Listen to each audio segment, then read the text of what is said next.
જય સ્વામિનારાયણ મિત્રો, સ્વાગત છે તમારું મારી યુટ્યુબ ચેનલ સ્વામિનારાયણ સ્પેશિયલમાં।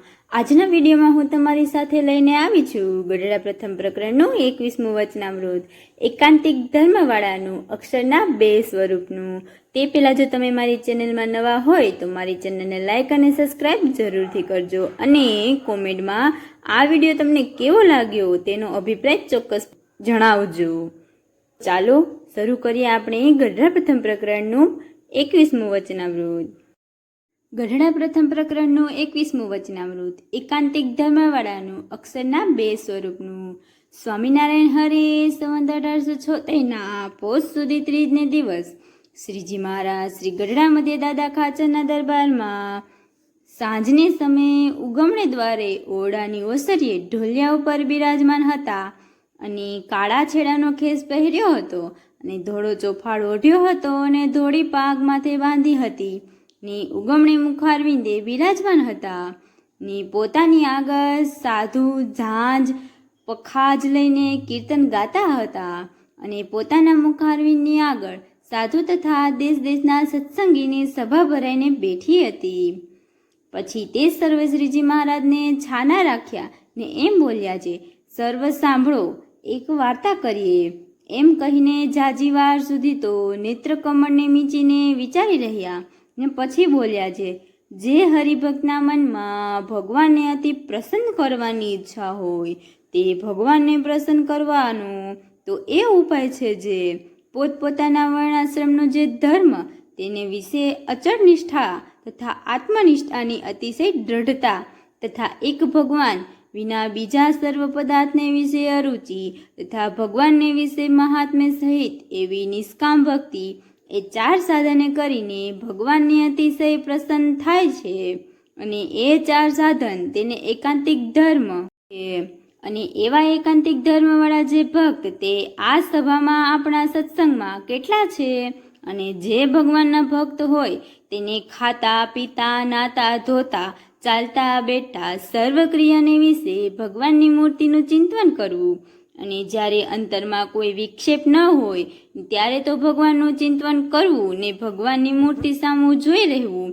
અને જો અંતરમાં સંકલ્પ વિકલ્પો વિક્ષેપ થાય તો દેહ ઇન્દ્રિયો અંતઃકરણ દેવતા વિષયને સર્વથી પોતાનું સ્વરૂપ જુદું સમજવું અને જ્યારે સંકલ્પનો વિરામ થાય ત્યારે ભગવાનની મૂર્તિનું ચિંતન કરવું અને આ દેહને તો પોતાનું સ્વરૂપ માનવું નહીં ને દેહ જે સંબંધી તેને પોતાના સંબંધી માનવા નહીં। કેમ જે આ જીવ છે તે તો 84 લાખ જાતના દેહને પૂર્વ ધરી આવ્યો છે અને જેટલી જગતમાં સ્ત્રીઓ છે તે સર્વને પેટે જન્મ લીધા છે તથા જગતમાં જેટલી કૂતરીઓ જેટલી મીંદડીઓ જેટલી વાંદરીઓ એ આદિ જે 84માં જીવ છે તે સર્વને પેટે કેટલીક વાર જન્મ ધર્યા છે અને આ જગતમાં જેટલી જાતની સ્ત્રીઓ છે તેમાં કોઈ એણે સ્ત્રી નથી કરી, સર્વને પોતાની સ્ત્રીઓ કરી છે।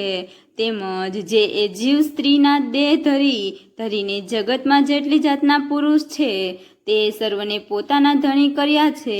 તેટલા માટે જેમ એ 84 લાખ જાતના સગા સંપન્નને હમણાં મનાતા નથી તથા 84 લાખ જાતના દેહને પોતાનું દેહ મનાતા નથી તેમજ આ દેહને પોતાનું સ્વરૂપ માનવું નહીં અને આ દેહના સંબંધીને પોતાના સંબંધી માનવા નહીં। કેમ જે 84 લાખ જાતના દેહ ધર્યા તેનો સંબંધ રહ્યો નહીં તો આ દેહનો સંબંધ પણ નહીં જ રહે। એ માટે દેહ ગેહાદિક સર્વ પદાર્થને અસત્ય જાણીને તથા દેહ ઇન્દ્રિયો અંતઃકરણ તેથી જુદું પોતાનું સ્વરૂપ જાણીને તથા પોતાના ધર્મમાં રહીને ભગવાનની નિષ્કામ ભક્તિ કરવી અને દિવસે દિવસે ભગવાનનું અતિશય મહાત્મ્ય જણાય તેને અર્થે સાધુનો સંગ નિરંતર રાખો। અને જે આવી રીતે નથી સમજતો અને કેવળ દેહાભિન્ન માનીને પ્રકૃતિ મતિવાળો છે અને જો તે સત્સંગમાં પડ્યો છે તો પણ એને પશુ જેવો જાણવો અને આ સત્સંગમાં તો ભગવાનનો મોટો પ્રતાપ છે તેને કરીને પશુ પણ કલ્યાણ થાય છે તો મનુષ્યનું કલ્યાણ તો થાય એમાં શું આશ્ચર્ય કહેવાય, પણ એને ખરેખરો ભગવાનનો એકાંતિક ભક્ત ના કહેવાય। એકાંતિક ભક્ત તો જેની પ્રથમ કહીએ એવી સમજણ હોય તેને કહીએ.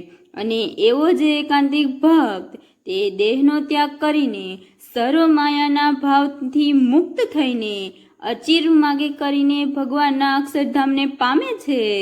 તે અક્ષરના બે સ્વરૂપ છે, એક તો નિરાકાર એક રસ ચૈતન્ય છે ને તેને ચિદાકાશ કહીએ, બ્રહ્મમૂલ કહીએ. અને એ અક્ષર બીજે રૂપે કરીને પુરુષોત્તમ નારાયણની સેવામાં રહે છે. ને એ અક્ષરધામને પામ્યો જે ભક્ત તે પણ અક્ષરના સાધર્મપણાને પામે છે અને ભગવાનની અખંડ સેવામાં રહે છે. અને એ અક્ષરધામને શ્રી કૃષ્ણ પુરુષોત્તમ નારાયણ તે સદા બિરાજમાન છે.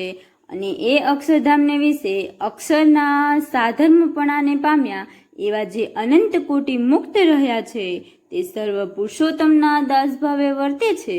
અને પુરુષોત્તમ નારાયણ તે સર્વને સ્વામી છે ને અનંત કોટી બ્રહ્માંડના રાજાધિરાજ છે. માટે આપણા સત્સંગીઓ સર્વે તો એમ જ નિશ્ચય કરવો છે આપણે પણ એ અક્ષરરૂપ જે મુક્ત તેમની પંક્તિમાં ભળવું છે અને અક્ષરધામમાં જઈને અખંડ ભગવાનની સેવામાં હજુર રહેવું છે.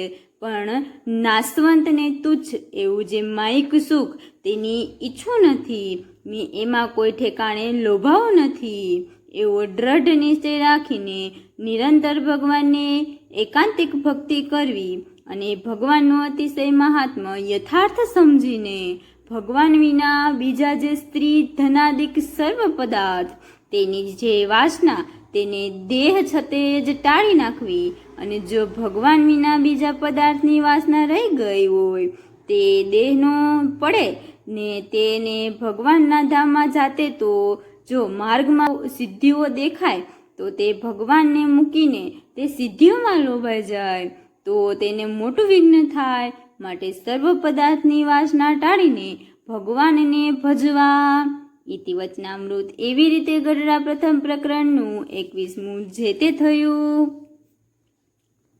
જો મિત્રો તમે મારી ચેનલમાં નવા હોય તો મારી ચેનલને લાઈક અને સબસ્ક્રાઈબ જરૂરથી કરજો જેથી તમને આવા નવા ને નવા વિડીયા મળતા રહે. તો હવે આપણે નવા વિડીયોમાં મળીશું. ત્યાં સુધી બધાને જય સ્વામિનારાયણ.